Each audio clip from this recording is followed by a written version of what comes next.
Welcome to my channel Anyway. Today we will going to discuss about the anatomy of the hip joint.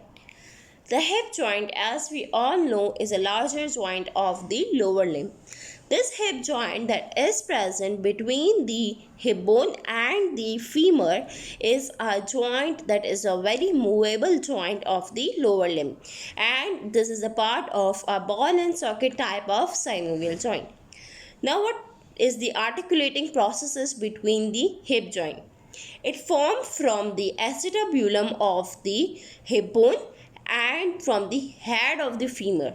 These two parts articulate in a manner like this. Here you can see this is shown acetabulum of the hip bone having a acetabular notch and the acetabular fossa, whereas there is articulation of the head of the femur within this fossa, so there is a formation of a ball and socket type of synovial joint. Now, what is present in the joint cavity of the hip joint? Here in this diagram, if we focus on the guys, here you can see that this is a formation of acetabular notch. In between, this is a bony margin where the rim of the acetabulum is covered with a cartilage, and this part is called as the acetabulum labrum. The acetabulum labrum has a surface for the articulation with the head of a femur, and this surface is called as the lunate surface.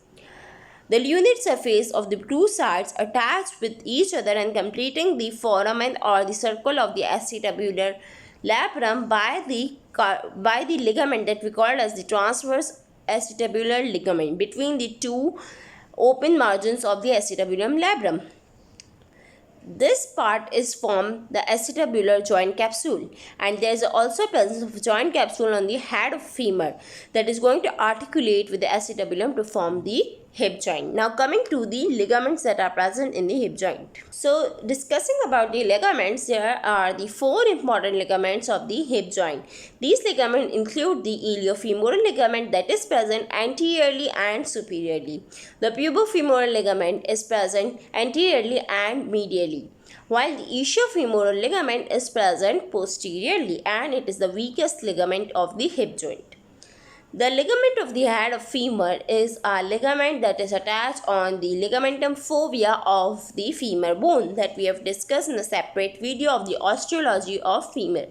But here this ligament is also important for making strengthening of the hip joint.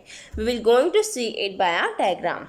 Now here you can see the joint capsule is covered completely from a ligament, that is the anterior and the posterior ligament, and this is a capsule having a connective tissue and the certain type of the ligaments. The part of the ligaments that we can discuss of the hip joint include the iliofemoral ligament is present between the iliac spine and the femur bone, and it is present anteriorly and is the strongest ligament of the hip joint.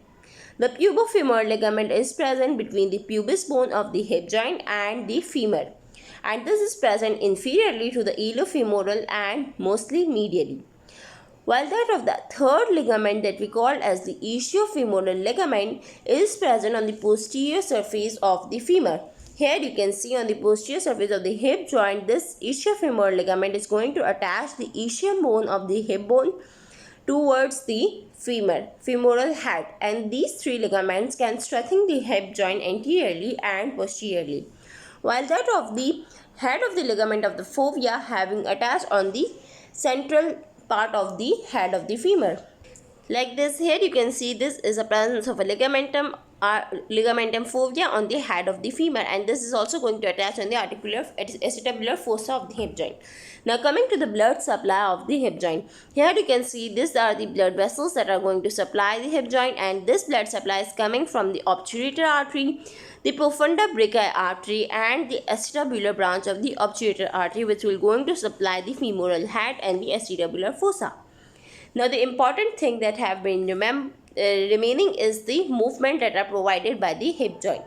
Now as we all know that this hip joint I have discussed is a ball and socket type of synovial joint and provide a wide range of the movements including the flexion, extension, adduction, abduction, medial rotation, lateral rotation, and ultimately the circumduction, that is the sequential movement of all these extension, flexion, adduction, and the abduction. Now coming to the muscles that perform these movement, the flexion of the hip joint is mostly performed from the muscle that we call as the iliopsoas, that's a major flexor of the hip joint. The extensor is provided from mostly the gluteal region of the hip joint muscles or mostly from the posterior surface of the hip joint muscles. The adduction or the medial rotation is mostly provided from the gluteus medius and from the gluteus minimus, while that of the abduction or the lateral rotation is provided mostly from the gluteus maximus, that is a powerful abductor and the lateral rotator of the hip joint. The circumflexion is the sequential movement of all of these muscles and going to perform the highest degree of the range of movement in the hip joint. So this was his journal and the quick explanation of the hip joint, including the features and most of the important points about the hip joint. I hope you will explain well. Thank you for watching. Subscribe for more.